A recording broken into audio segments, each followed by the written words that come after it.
Today, do not walk. August graduation canceled at the University of South Carolina. Find out what a few students who were set to cross the stage think about the decision. Searching for probable cause, the truth behind a revision to domestic violence arrest laws, and whether it will change how officials handle the situation. And coming back to nothing. The story of a man away during the flood who returned to find his home destroyed. All this and more coming up on Carolina News. Live from the capital city, Carolina News brings you your news first. With breaking news and in-depth reporting. Up-to-the-minute weather. And all your sports news and highlights. It's all here, now, on Carolina News. Hello and welcome to the 4:30 edition of Carolina News. I'm Pat Cloney. And I'm Amber Stanton. Thanks for joining us. We begin our broadcast this afternoon with a developing story regarding the University of South Carolina. The school says that it has canceled its August commencement ceremonies for the 2016 school year. Our own Mackenzie Grant has more about what led to this decision and how the student body is reacting. It's disappointing for the graduates who just learned they won't get to walk across that big graduation stage on their special day. I was just devastated. I mean, everyone wants to walk across the stage. After the university made the decision to cancel August 2016 commencement, usually held in Colonial Life Arena, students were upset. Well, I was shocked and I didn't believe it. It's pretty heartbreaking. Last August, the university awarded 1,061 bachelor's, master's, and professional degrees, but less than half of those people actually walked at graduation.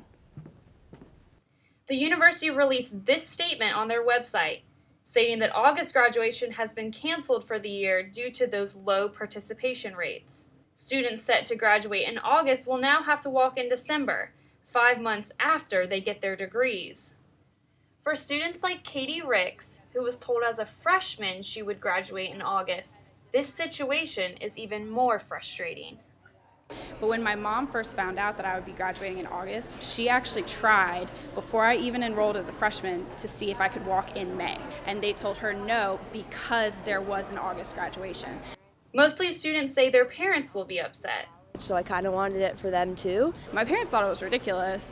while other students really don't mind. I guess I feel like I just need the diploma. That's really what I'm here for. I'm not super concerned with walking across the stage. We reached out to the university regarding this decision, but didn't receive a call back. At the University of South Carolina, Mackenzie Grant, Carolina News. The university will try this for the year of 2016 and collect feedback and then make a decision for upcoming classes. It's been a little rainy on campus these past few days, but temperatures have been fairly warm for November. Let's go to our weather specialist, Rachel Lackner, in Maxie Gregg Park to see if those temperatures will drop in the next few days.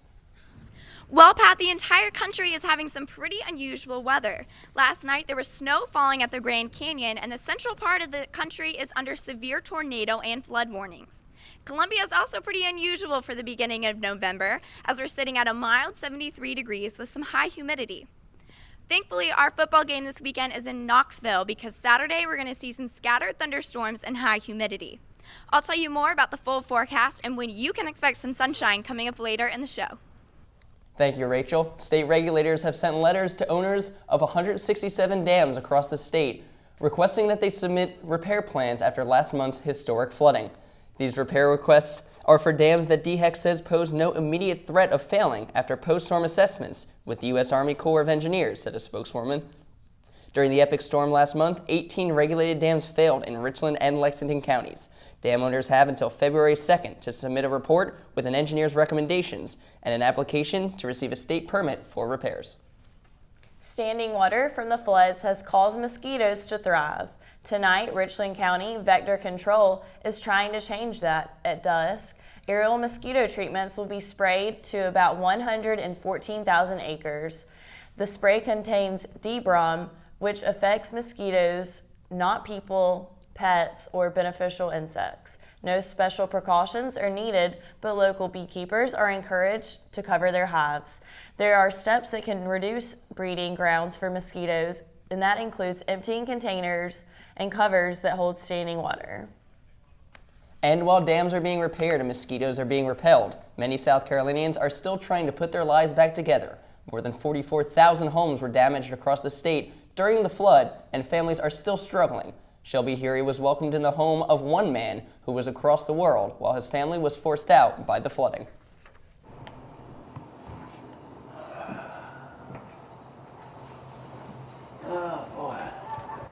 Angelo's return from Italy was nothing he could have imagined. After dams broke in the Forest Acres area, a river of water was sent through his home. Well, it was kind of, it really stung me when I heard the news. And my daughter called me, I was in Italy. They said the house is flooded up, had 4 foot of water. I said, Julia, I don't believe that. She said, well, I'm going to send you some pictures. And when I saw the pictures on the computer, it just started me out. Startling to see, and startling not being able to help his family. My 2 grandchildren, they were living here. Angelo's daughter and grandchildren were able to get out safely and save some clothes and bedding. They are now staying with family. When Angelo returned on the 18th, he couldn't believe how much work volunteers had done in his absence. I just still can't believe it that they can do these kind of things in such a short time. Now, hopefully, we'll get the crew and try to put the house back together. Volunteers lined up on Downing Street and gutted the homes of residents. Debris was then brought outside, where it could be picked up by the City of Columbia trucks. Now that everything's been removed, the hard part of rebuilding begins. It's hard to relate to, and it's hard to really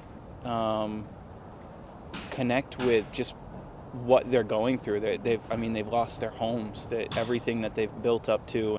And for Mac, he knows it's his job to help families remove old wood and rebuild because someone has to. There's so much damage here. There's so much turmoil and destruction that everyone around here has gone through. That someone has to help. Angelo and his family were one of few houses in the area that had flood insurance. I have a lot of people that do this kind of work, so I will have no problem to rebuild it up. It can take up to 9 months before the work is finished, and then they can call this home once again. A long time, but worth the fight for Angelo to make these unfortunate memories a part of the past. And I think things will be all right. In Forest Acres, Shelby Hury, Carolina News.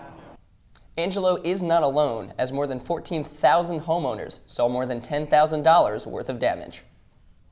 Data released by the State Health Department yesterday shows the infant mortality rate in South Carolina hit an all-time low in 2014. According to the data, an average 6.5 infants per 1,000 born in South Carolina last year died within 12 months of birth. In 2013, that number was at 6.9 per 1,000. However, the mortality rates in Black infants rose during the same period from 10 to 10.2 deaths per 1,000.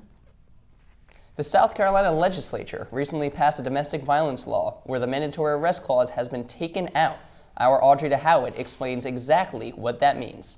Many people are talking about the new domestic violence law that was recently passed in South Carolina regarding mandatory arrests. Associate Director of the South Carolina Coalition Against Domestic Violence and Sexual Assault, Rebecca Williams-Agee, explains the effect the previous law sometimes had on survivors. Not being able to determine at the time who the primary aggressor was, that being difficult. And so often it worked against survivors instead of in their favor. The new domestic violence law that passed this most recent legislative session in South Carolina included taking out the requirement for mandatory arrests at domestic violence scenes. However, people need to remember appropriate assessment of the situation and determining probable cause by proper gathering of evidence is still part of an officer's duty. Steve Gamble, detective with the Lexington County Sheriff's Office, gives his take on the new domestic violence law. Things are going to stay the same at the Lexington County Sheriff's Department. We still are going to look at it as a mandatory arrest. Nicole Howland, domestic violence prosecutor for Lexington County, explains the language of mandatory arrest. The language of mandatory arrest has often been misinterpreted to imply that officers have to make an arrest whenever they respond to a domestic violence call.